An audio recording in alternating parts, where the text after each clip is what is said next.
So then we are looking at this particular topic here called the business asset valuation models, which is in our syllabus topic number 5. And now I would want us to look at August, or rather April 2022. April 2022, question number 2. Question number 1, dog. Question number 1, dog. Do we have this question? We have it already. It's yes or no. If you don't have it, somebody should be able to help you by sending that question on WhatsApp. Frederick Wekesa already has it. Frederick Wekesa already has it. Bernard, great. Thank you so much. So we are told there you are on attachment in an investment firm, and the following information regarding investments has been provided to you by a company whose earnings per share in the current financial year is 8. Current means 0. Because they're giving you dividend, then it means that this 8 is what we call DO. The current dividend is 8. The company, this is, sorry. This is earnings per share. 8 is earnings per share. 8 is earnings per share. The company adopts a 60% payout ratio as its dividends policy. So if I'm the one doing this, then I will be able to, this organization has earned how much? 8. Out of the 8, they are going to pay 60% as dividend. Because the dividend payout ratio, they have earned 8, and they are going to pay 60%. 40% is what will be retained. So then straight away, I'm able to get the dividend per share. The dividend per share, and because they have mentioned something to do with the current, I'll call it D0. And this D0, the dividend, will be 60% of 8, which gives me how much here, somebody? 60% of 8 gives me how much? 60% of 8. You guys must get used to me, and the way of getting used to me is to strive to punch these figures. All of us in class, we must punch these figures. So we get 4.8. So you'll see in the marking scheme, which of course I normally share with all my students, you'll be able to see in this case here, the examiner putting 1 mark there. And that 1 mark in financial management is so important to you. This 1 mark can make you see places that you've never seen in your lifetime. Like where? I'll be able to answer that in our next semester. You will see how far this 1 mark will bring you. Could be the whole, it could make the whole difference, whether you're going to repeat again the paper or next level. So we are told there, the company is considering 2 investment options as follows. Option number 1, the firm has an investment opportunity, which if undertaken, the growth rate in what? Not earnings.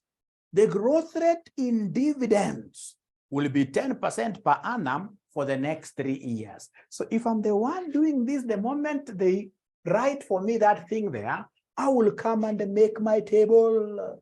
I will come and make my dividends table. So I will start with 0. I have 1, I have 2 for the next 3 years like that. So in this particular case, I'll come and write my dividend per share. And today, the dividends per share today is 4.8. Today, dividends per share is 4.8. And remember, what they have told us is that each year, these dividends are going to grow by 10%. By 10%. So end of year 1, the new dividend figure will be 4.8 times 1.1. I'm so sure hawajaona nimetoa 1.1 wapi hawajaona. It is 1 plus the growth rate. 100% plus that 10% increase. So then, ladies and gentlemen, this will give me how much? Here, somebody help me out. Umeona, thank you very much. 5.28. You guys are brilliant. 5.28. So then go to year number 2. Year number 2 again, pick this figure and let it grow, because the 10% is an annual growth rate. It's an annual growth rate. So come and pick this 5.28 times 1.1. Shall remain 1.1 like that. So could you kindly give me this figure for the end of year 2? End of year 2 according to Mercy, we are talking of 5808 with a decimal place there. And then you come and pick this figure, have it growing to get the third year's figure. So 5.808 times 1.1, are you able to give me a figure here, somebody, as dividend per share? So we have here 6.389. We can decide to have like 3 decimal places, right?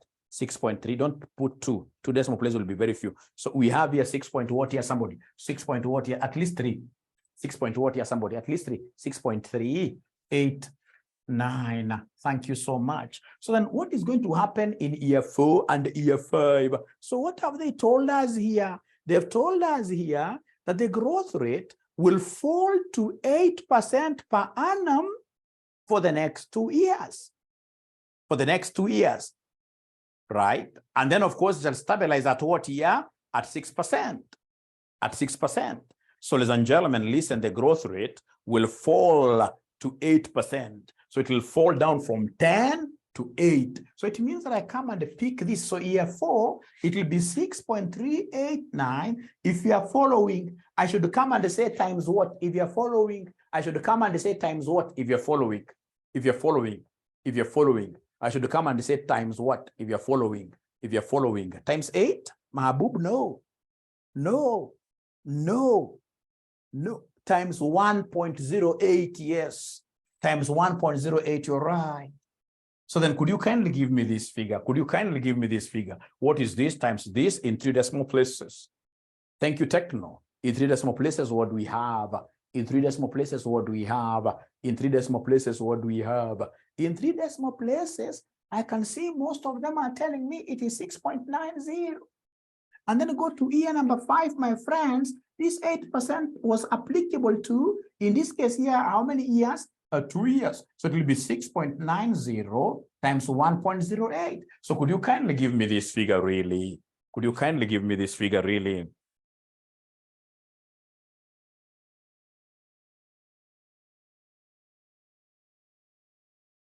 Okay, so they're giving me 7.452, 7.452. And then now they are mentioning something very important that so many students at this level normally miss out. If you get this correctly, you are a genius. They're mentioning something very important here. They're mentioning something very important here. What they're telling us is that after now this, that our cash flows will hit what we call a Waterloo,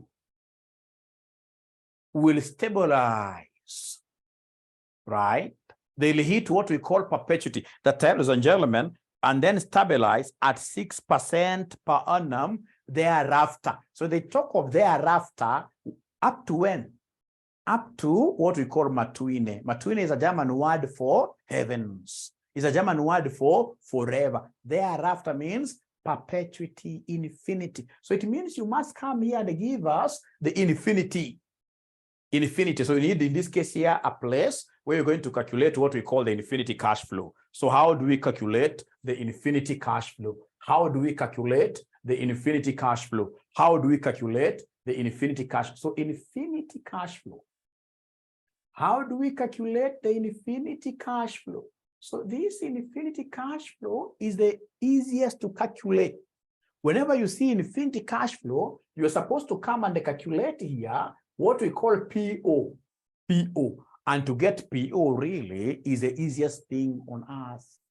Whenever you hear of infinity cash flow, thereafter, perpetuity, infinity cash flow, you shall always calculate PO. And how do we calculate PO? To calculate PO, we normally take DO into 1 plus, PO is the provincial officer. So we shall take the district officer who has to grow in ranks like Gachagua, used to be a district officer. Now he has really grown in ranks and now he's a deputy president of the whole Republic of Kenya. So in this case here, it is DO who has to grow in ranks. But that said, come down here and then you divide by what here? Kenya minus government.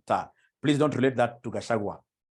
They may come for me. So Kenya minus who? Minus government. Kenya minus government. Kenya without government. Kenya without government. So anytime they talk of infinity cash flow, we must always remember this formula of PO. I've just remembered that Gachagua does his hand like that, so I need to stop now using the gestures. But I hope in this case here, they are able to remember this, that this PO is the current market price per share. The current market price per share. DO is the current dividends. Current dividends. G is the growth rate. G is the growth rate. KE is cost of equity. KE is cost of equity. And of course, the G again is the growth rate. So I'm so sure you are used to these symbols, isn't it? Remember, I'm revising. You guys, you're used to these symbols, isn't it? Aren't you? I'm so sure you're used to these symbols. I'm so sure you're used to these symbols, isn't it? Yes, they're used to these symbols. Yes, thank you so much. So now listen, please listen, and listen to me very carefully. I'm so sure when you're at home, when you're studying at times online, as much as I'm saying it is the best, there are so many destructive, things trying to distract your attention.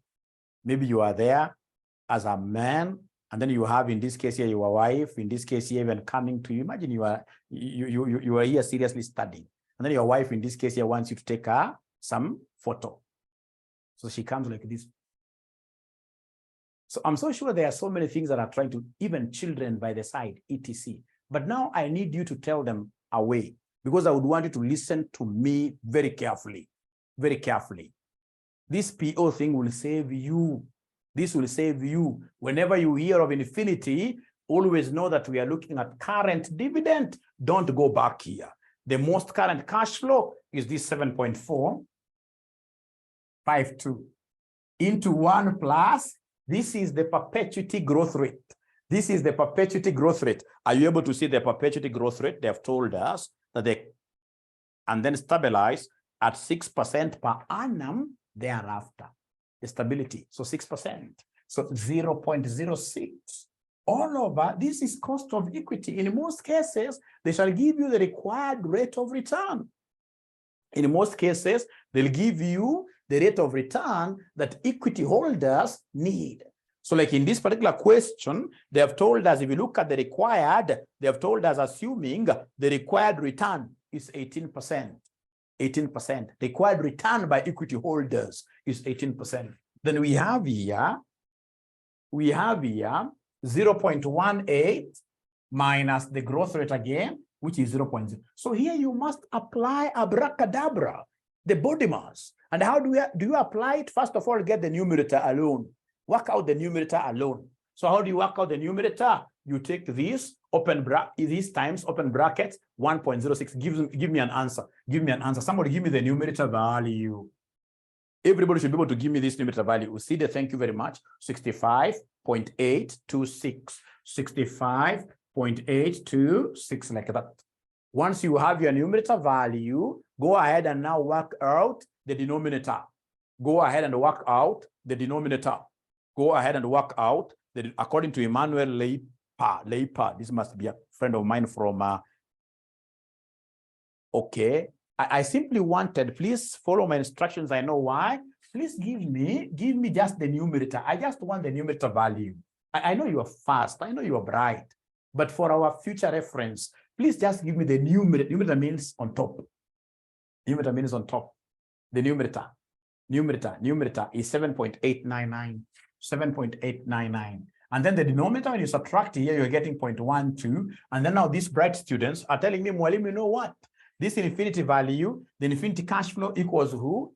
The infinity cash flow equals who? The infinity cash flow, the final one, the quotient when you divide, total is 65.826. 65.826.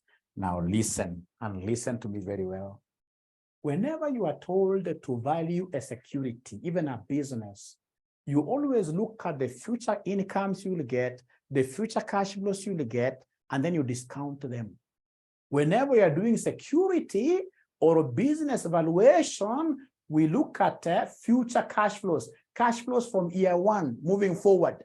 So if there is any current cash flow, like now these are current cash flow, I shall always strike it off. Because this current cash flow is X. It's for the previous owners. The person who is coming to buy this share will start enjoying a dividend from year one henceforth. I shall always work with future cash flows. So then straight away you'll come here at time zero. Never ever, whenever you're getting even net present value, you shall never use time zero. If you're given at time zero cash flow, that time zero cash flow is hot air. Not unless it is what we call initial outlay. But I mean, how do you start a business like at time zero and then you start getting an income? Not unless in this case here you start, which business can you start and then you start getting an income? That must be a very legal business, very legal business, right? Otherwise at time zero, you're supposed to be spending, isn't it? So whenever you see a time zero, like now we only put it here so we could use it to get the other cash flows. Otherwise, it's irrelevant. It's hot air. I shall remove it. Now from there, I can see that these cash flows are fluctuating. So I would want to discount them. To discount them, it's either I use PVIF or PVIFA. PVIF is for the irregular. So come and use PVIF at the required rate of return given there, which is 18%. Which is 18%. Let me pause a little bit and ask you guys to retrieve your discounting tables, the one written there lump sum. Don't use the one written annuity. Annuity is the uniform, where cash flows are uniform. This is for the lump sum, lump sum, lump sum. And tell me whether we have 18%. Tell me whether we have 18%. Tell me whether we have 18%. Tell me whether we have 18%. Tell me whether we have 18%. Do we have 18% on that table? According to Kelas, 18%, it doesn't exist. They're saying no, they're saying no. They are saying no, it is not there, right? But some people say yes. So if it's not, if it's no, no problem. If it's no, no problem. Then what I will do, I know the formula of PVIF. I know the formula of PVIF. I know the formula of PVIF. I know the formula of PVIF. Present value interest factor is 1 plus R raised to negative n. So then this will be 1.18 raised to negative 1. 1.18 raised to negative 2, 1.18 raised to negative 3, 1.18 raised to negative 4, 1.18 raised to negative 5. So when I come here to the infinity, I always drop this down.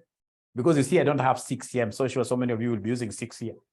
When it comes to infinity, you always take this figure the way it is, you drop it down. So in this case here, we have 1.18 raised to negative 5. We drop this down. So can you be, in this case here, very nice as usual, and give me these figures in 4 decimal places?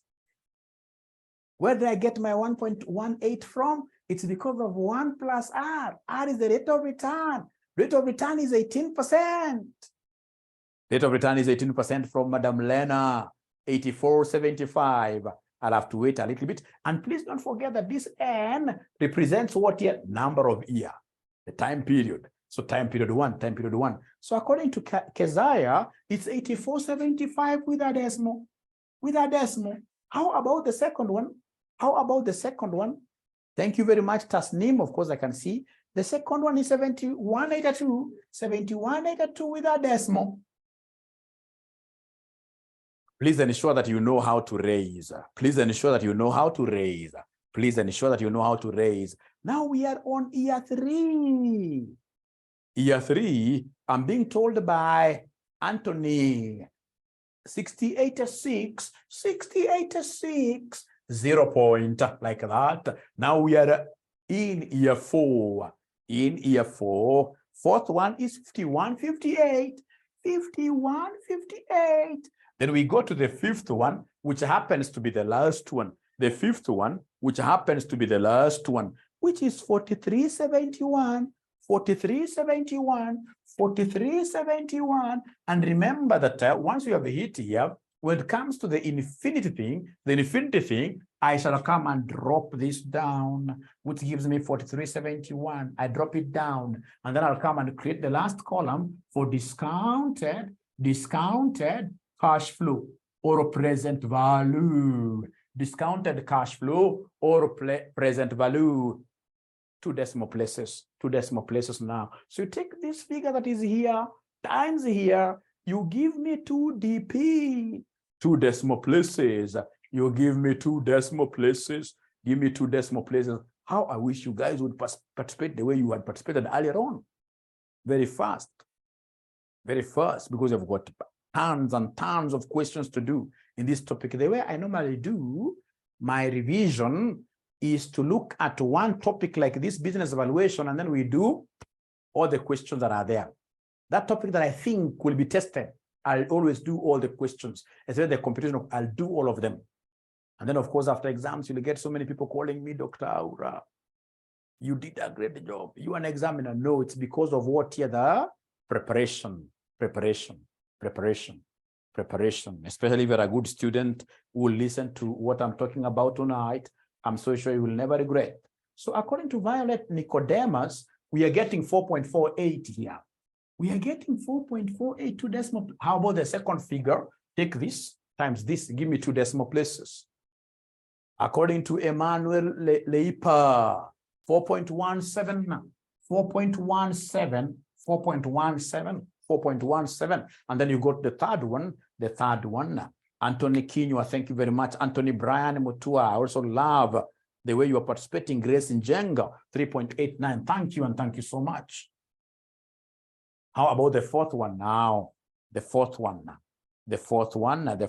Anthony Kinyua again. We have Brian Mutua again. Rachel now is a newcomer, 3.56. Thank you so much. So please go and give us the fifth one. Give us the fifth one. Give us the fifth one. Give us the fifth one. CKS, thank you so much. Violet, thank you very much. No student participates in giving me numbers who fails. 3.26. 3.26, and then now you go straight out the last one. This infinity cash flow, you multiply it with 0.47, 0.4371. Give me an answer. Give me an answer. Give me an answer. Lisa, 28.77. Thank you very much. So then to be able to get the intrinsic value of the share, please come and give us the total discounted cash flows.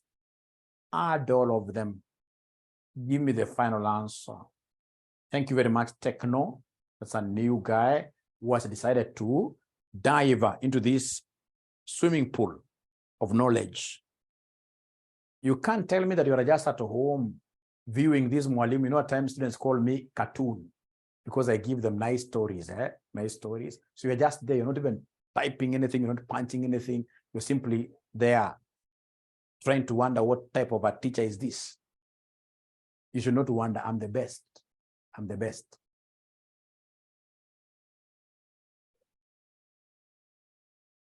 So the total comes to how much here? I'm being given a figure of 48.12. So this is the security price. This is the value of the share. The value of the share. If you want to show and demonstrate broad and deep understanding of the subject, you will come and mention here price per share. And then you write for him in capital letters, intrinsic value, intrinsic value, intrinsic value. You can even double or even circle it like that for you to scare the examiner. It's good at times to scare people. You scare your enemies. Your examiner is your enemy. You scare them. This person will know that this student knows the difference between intrinsic value and market value. Intrinsic value is that value of a security that is calculated using a formula, right? By following some fundamental principles, like you're discounting, that's an intrinsic value. It's different from a market price, which is basically a determinant of demand versus what? Yes, supply. Demand versus supply. Two people will go and agree. I have this cow.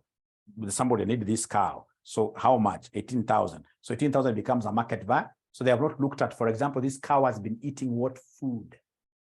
This cow has been doing what? And there is no costing. Once you start doing costing for your product, then whatever value you get is called intrinsic, internalized, calculated. Even the ones you calculate using this, all those are what here? Intrinsic values. Intrinsic values. She's saying I'm the best. We shall overcome. We shall overcome. We shall overcome. Now, that's option number one. So you need to come here and write option number one. You need to come here and write option number one. You need to come here and write option number one. Option number 1. So now we are through with option number 1. So now we shall go to option number 2. We shall go to option number 2. So option number 2, what they want me to do really there? Option number 2, they want us to do something very simple. Option number 2, they want us to do something very simple. How could they give us this kind of a simple option? They're telling us there, option number 2, the firm can continue with the current investments and the growth in dividends will continue at the rate of 10% per annum in perpetuity. Perpetuity. So basically, they want us to apply what here? The PO formula. The PO formula directly. So option number 2, we know that PO equals DO into 1 plus G all over Kenya minus government. All over Kenya minus government. Could you kindly tell me what is the value of our DO in this option number 2? In this option number 2, is there somebody who can give me the value of our DO? I would want to see whether we are together in this option number 2. Is there anybody who can give me the value of our DO? Anybody who is able to give me value of our DO? It's 4.8. It is the DPS. You guys are the best.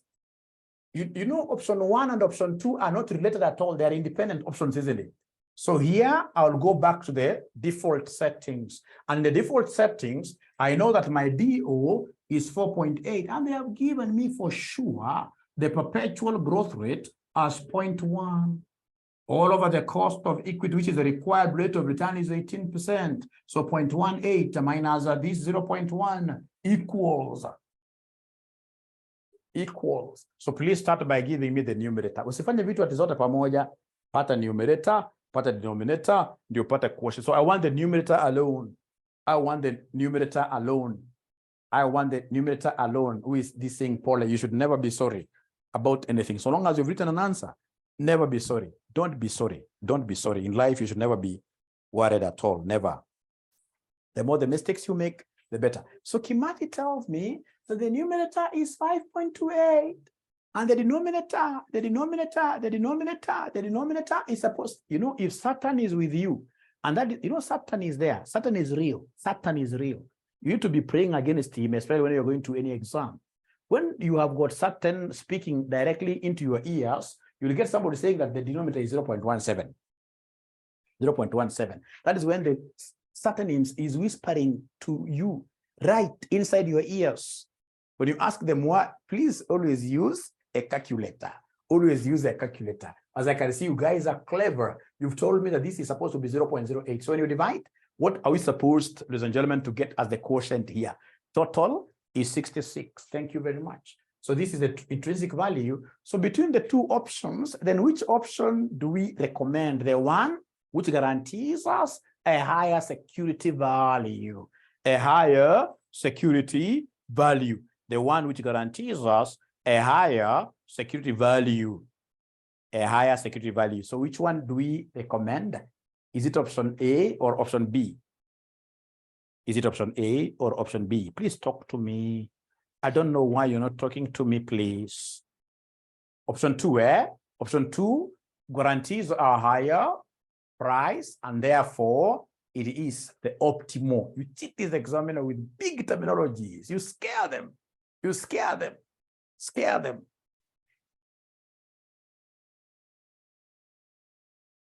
Okay.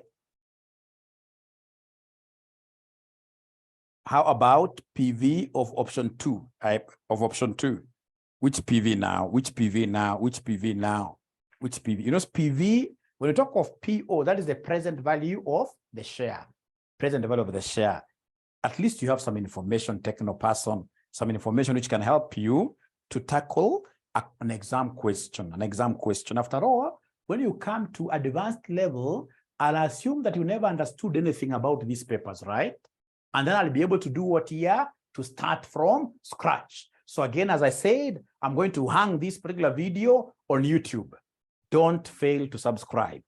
And don't fail to share these links with your friends. You must know how to promote your teacher to be an international teacher. I want to be an international teacher. I would want to teach at Harvard in the future. Unfortunately, that dream is coming when I'm almost retiring. We shall overcome. We shall overcome.